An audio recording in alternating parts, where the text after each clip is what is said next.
Welcome back, everyone. Thank you again for joining us. And Brian, we were just talking in the break, this is National Victims' Rights Week. That's right. And we got our guest legal analyst to boil down the often heard but sometimes confusing phrase, plea bargain. We're going to talk about victims of crime sometimes being victimized a second time by the legal system. Joining us is John Paitakes, our expert in criminology from Seton Hall University. And for better or worse, do you think people do or don't have faith in our criminal justice system? Well, I think the faith is increasing. Right? Based on my years in experience, I think as we get more educated people, holding more seminars, more people are working in criminal justice positions. So I think generally it is increasing. It's an uphill battle, but you know, I think it is increasing. Well, when you hear about plea bargaining, some people, especially victims, they'll say, or victim family, they'll say this is short-circuiting the system. Is that an accurate description?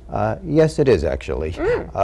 You know, somebody's charged with 5 different counts of a crime, okay? In most cases, 90% of the cases, the guilty adjudications are because of a plea bargain, all right? So they drop 3 or 4 charges and they get an agreement between the prosecutor and defense attorney to plead to lesser ones. So the victims of the ones that they didn't plead to, they can't get restitution because the person didn't plead to it, you know. They could still pursue it civilly, but they can't get the court-ordered restitution. And again, you know, is the perpetrator getting punished for all 5 crimes? No, he's only getting punished for 2. So technically it is. And victims' families, they're often enraged that these options are even out there, but oftentimes is it because the legal system is just bogged down? It's better a little punishment than perhaps no justice, or justice delayed, as the saying goes? Well, that's part of it. I mean, the courts are backed up already with cases. And again, you have to remember, the defendant has a right to a speedy trial. If everybody demanded a full trial, we'd never get through all of them. It would take years. So out of necessity, we had to go to plea bargaining. The other side of it is sometimes the prosecution doesn't have a strong case, and they figure, well, I better try and get at least partially a guilty plea rather than the whole thing. So sometimes that's the reason, you know. And it is explained to the victim. Once a plea bargain is finalized between the prosecutor and the defense, the victim is called in and explained as to why. They don't have any veto power, but it's explained to them why we went this route, okay, just so they understand it. And, you know, a lot of times they are, you know, not in agreement with it, but, you know, that's the system. Does it perhaps help the process that there are moments where you get to make a, what they call a victim impact statement? Yeah, yeah. Yes. In the most serious cases, and it varies from state to state, but certainly in the more serious cases, the victim can, you know, come into court and at the time of sentencing and give his or her perspective on it. But even before that, they can submit a written statement into that background report that will be included to the judge. Okay, so the victims do have a lot of more input into the system now than they did in the past. Okay. Can you talk about the advantages versus disadvantages of going with a plea bargain? Well, again, the advantages are that, you know, everybody's entitled to a speedy trial. So, as I mentioned before, we would never be able to afford a full trial for everybody. It's also a very costly procedure to go through the full trial procedure.